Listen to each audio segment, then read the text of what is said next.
Herkese Tiny House yaşamımdan yepyeni bir videoyla daha merhabalar. Nasılsınız? Beni soracak olursanız ben burada resmen huzura doyuyorum. O kadar güzel ki burası. Çok keyifli. Biliyorsunuz geçen videoda bahçeme sebze yatağı yapmıştık. Hatta sebze yatakları yapmıştık 2 tane. Ama bir tanesini dolduracak kadar toprağım vardı. O bir tanesini doldurdum. Bu geçtiğimiz süre içerisinde ben o sebzelerimi suladım. Birçoğu tuttu. O konuda çok mutluyum. Şimdi artık bahçemi daha da şekillendirmeye başlayacağım bugün. İstanbul'dan çim tohumları getirdim. Onları ekeceğim. Dün burada Gökova fidanlığından birkaç tane fidan aldım. Onları dikeceğim bahçeme. Böyle hadi bakalım başlayalım. Çim tohumlarını serpmeden önce alanda tesviye işlemi yapılması gerekiyormuş. Aslında Tiny House'um geldiğinde tesviye işlemi yapıldı. Buraya bir makine getirtmiştik, çağırmıştık. Tesviyeden sonra silindir uygulamasını biz toprağın üzerinde yürüyerek yaptık. Onlardan sonra da alandaki taşları temizleme işlemi yapılması gerekiyormuş. Onları ben şimdi manuel olarak kendim yapacağım. Taşları temizleyerek başlayacağım. Hadi bakalım.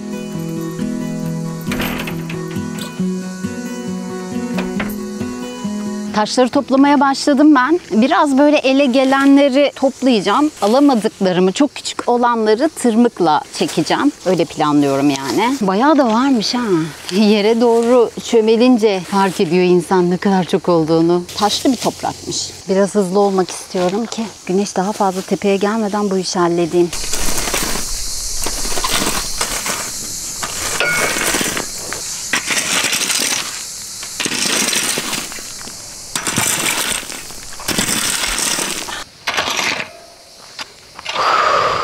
...150 metrekarelik küçük bir alan diyor insan ama çok yorucu bu işler. Bir de güneş tepede olduğundan dolayı bu kadar yorucu geliyor bana bence. Muhtemelen şu anda 10.30-11 gibi saat. İşte o 12-1 gelmeden bitirmeye çalışıyorum. Daha da yorucu olacak çünkü. Ha bir de bu arada kahvaltı da yapmadım. Yani biraz karnım da aç. Muhtemelen o yüzden de çabuk yoruluyorum. Ama bayağı bir hallettim. Yani çok güzel görünüyor bu arada. Bir şeyleri halledip şöyle bir şuradan bakıyorum ya. O kadar hoşuma gidiyor ki işte benim motivasyonum da bu.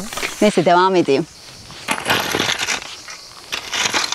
Aslında bahçedeki yabani otları temizlemiştik. Ama elimiz üzerinde olmayınca yabani otlar yeniden geliyorlar. Bakın bu bölgeye yeniden dolmuşlar. Şu basamağın olduğu yerde de vardı. Orayı temizledim. Şimdi burayı temizlemeye çalışıyorum. Burada çok olduğu için biraz uğraştırıyor. Neyse ki kolay hallediliyor ya. Yani ben bile halledebiliyorum. Şöyle bir iki çakınca hemen kökten geliyorlar. Taşları topladıktan sonra yabani otların köklerini önce bir kazarak çıkardım ortaya. Sonrasında da tırmıkla onları alandan dışarıya çıkardım. Ama yabani otları bitirmek bence mümkün değil. Bu işlerle ilgili izlediğim YouTube videolarında da bloglarda da bundan bahsediyorlar. Çok zormuş ya. Muhtemelen çimler büyüdükçe onların arasından o yabani otlar türemeye yeniden başlayacaklar. Ama ne kadar azaltırsam tabii ki benim için o kadar iyi, o kadar geç türerler. O yüzden baya o yabani otların köklerini ayıkladım. Çok az minik minik kaldılar. Şimdi elimde çim tohumu kutum var. Bundan 2 tane aldım. Umarım yeterler. Yetmezse de hemen birkaç gün içinde etraftan yine bulacağım. Üzerinde nasıl kullanılacağı yazıyor. Şöyle çapraz savurma yöntemiyle dökmem gerekiyormuş. Yani şu anda işlemlerimi bitirdim. Artık tohumu serpme kısmına geldik. Serptikten sonra üzerinden silindirle geçmem gerekiyormuş. Ama gelin görün ki şu anda etrafımda silindir yok. Hiçbir iş makinesi yok. Ne yapacağım? Aracımla geçeceğim. Aracın tekerleri silindir görevi görecek. Ardından da sulama kısmına geçiş yapacağız. Hadi bakalım serpme işlemimize başlayalım.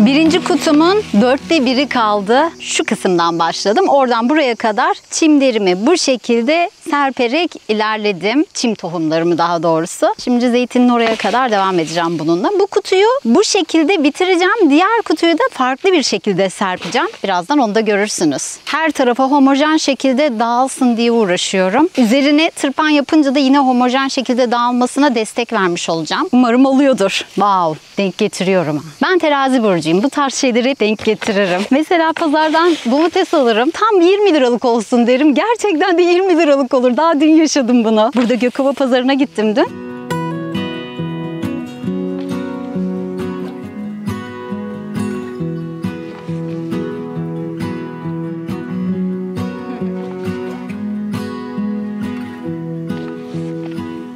Çok az kaldı. Onunla da biraz buralara böyle devam edeyim. Zeytinin etrafına. Bir avuç kaldı. Şöyle. Bitti. Birinci kutumuz bitti. Şimdi ikinci kutuya başlayalım. Evet, çim tohumlarımı ektim. 2 kutuyu da bitirdim. Şimdi tırmıkla üzerlerini hafif hafif toprakla kapatacağım. Böyle böyle.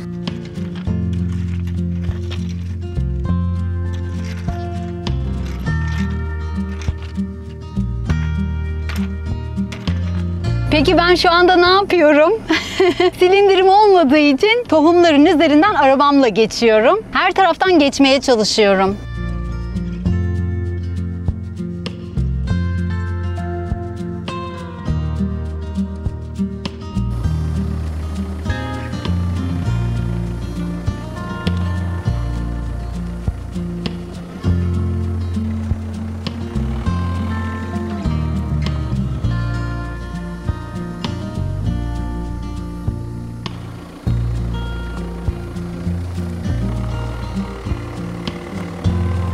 Arazimi düzleme işleminde yaptığıma göre arabamla yaptım, gördünüz. Şimdi artık fidanlarımı ekme zamanı geldi. Neler aldığımı söyleyeyim size. Mandalina aldım. Bakın bu mandalina benim boyum kadar. Bakalım inşallah daha da büyür. Bu Ekim-Kasım gibi veren o kokulu mandalinalar var ya, turuncu turuncu. Onlardanmış. Bu arada üstünde meyveleri de var. Ay çok güzel. Hemen yanında ne var bu? Begonvil. Begonvil çiçeğini bilirsiniz. Bodrum çiçeği olarak da bilinir. Üzerinde pembe pembe minik çiçekleri var şu anda. İnşallah onlar da yakın zamanda açarlar. Daha fazla çiçek verir. Burada küçük bir limonum var. 7 veren limonmuş bu. Çok küçük oldu limon ama daha büyüğü yoktu. Biraz büyüğünü almayı tercih ederdim açıkçası. Bakın burada bir tane lavantam var. Aslında lavantayı daha fazla büyütmeyi düşünüyorum ama şimdilik denemeli kaldım. Onun haricinde burada bir tane biberiyem var. Yemeklere koyarım diye düşündüm. Kokuyor da bu arada. Oh çok güzel, sallayınca daha güzel kokuyor. 4 tane de sınır bitkisi olarak bilinen, aynı zamanda süs bitkisi olarak da bilinen taflanım var. Bunu sınırları belirlemek amacıyla aldım. Aslında 4 tane yeterli değil. Daha fazla almam gerekiyor ama defne ile taflan arasında kaldığımdan dolayı ve taflanı denemek için şimdilik 4 tane aldım. Böyle. Şimdi bunları ekeceğim. Sonrasında da hem bu fidanlarımı hem de çimleri sulayacağım.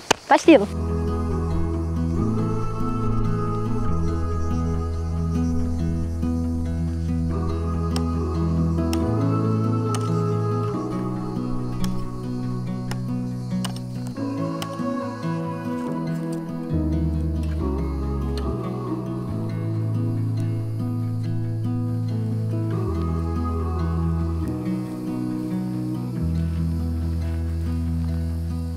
Yedi veren limonumu diktikten sonra şimdi mandalinamı dikiyorum. Mandalinayı buraya dikmeye karar verdim. Zeytinin hemen böyle yan tarafında. İkisi de büyük büyük böyle ağaç olsunlar. Bu arada mandalinam çok büyük olduğundan dolayı, yani şu saksısı oldukça büyük olduğundan dolayı buraya kocaman bir çukur kazmam gerekiyor.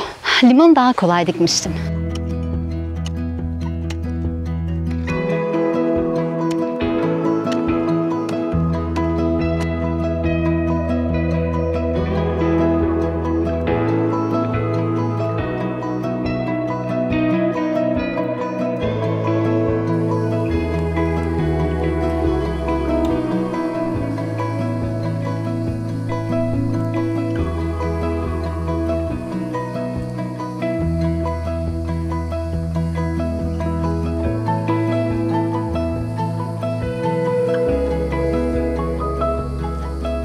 Limonumu diktim, mandalinamı diktim, 4 tane olan taflan bitkilerimi diktim. Taflanları bu arada böyle ön cepheye diktim ve o kadar hoşuma gitti ki sanırım 4 tane daha alacağım. Yine onları da onların aralarındaki o boşluklara dikmeyi planlıyorum. Böylelikle yolla benim arazim arasındaki o sınır çizgisi ön taraftan belirlenmiş oluyor. Şu anda bu 4 tane bile belirledi. Çok güzel görünüyor ya. Lavanta ve biberiyeyi, bir de begonvil çiçeğimi dikemedim. Çünkü aşırı yoruldum. Artık güneş çok tepeden vuruyor. Onları akşamüstü ya da yarın dikmeyi planlıyorum. Şimdi artık sulama kısmına geçiş yaptık. En eğlenceli kısım, yok en eğlenceli ikinci kısım. Birinci kısım dikme kısmıydı.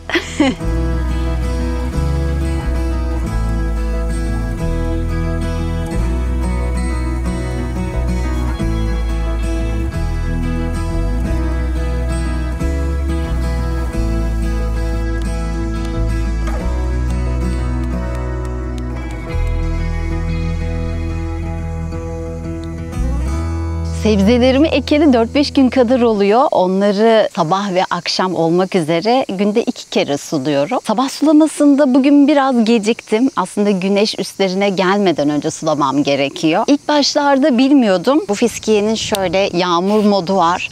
O şekilde, yani bu yağmur moduyla sulama yapıyordum ama öyle yapmamam gerekiyormuş. Yaprakları yanabiliyormuş. Yapraklarının renklerinde farklılıklar görmeye başladım. O yüzden böyle köklerine doğru sulama yapmaya başladım. Bakalım, inşallah yaprakları bozulanlar düzelirler. Ya inşallah büyümeye de başlarlar. Henüz çok yeni olduğundan dolayı, biraz da gözlerini gözlediğimden dolayı bir büyüme görmüyorum. Ama diri de duruyorlar. Bakın böyle canlı canlı duruyorlar. Yani tuttu birçoğu. İnşallah kısa zamanda da sebze vermeye başlarlar. Şu kısımda karpuz var. Pardon, karpuz bu. 2 tane var karpuzum. İkisi de tuttu. Bu domates de direniyor. Bazı yaprakları sarardı ama bence ölmedi. Yeşil de var. Artık bir süre sonra hepsini tek tek tanımaya başlıyorsunuz. Bakın bunlar da patlıcan. Bunları köylüden aldım Akbükkoyun'a giderken ama bu patlıcanlar da gidecek gibi görünüyor. En dayanıklıları biberler ve salatalıklar çıktı. Tabii karpuzlar da dayanıklı. Evet, güneş enerjisiyle çalışan gece lambalarımı da yerine yerleştirdim arkadaşlar. Şu anda güneşten enerjilerini alsınlar. Bu arada tohumlara değinecek olursam bence tohumlar 2 kutu yetmedi. 2-3 kutu daha eklemem gerekiyor diye düşünüyorum. Önümüzdeki günlerde buradan bulursam onları da ekleyeceğim. Aradan çok fazla zaman geçmeden. Hepsi bir aynı uzunlukta olsunlar çünkü. Güzel oldu bence bahçe. Önümüzdeki günlerde bu diktiğim fidanlar falan böyle daha da büyüdüklerinde daha da güzel görüntü oluşacak. Aynı zamanda tabii çimler de yeşerdiğinde daha güzel görüntüler ortaya çıkacak diye düşünüyorum. Bakalım, akşam ışıkları test edeceğiz. Akşam görüntüsünde görüşürüz. Bay bay.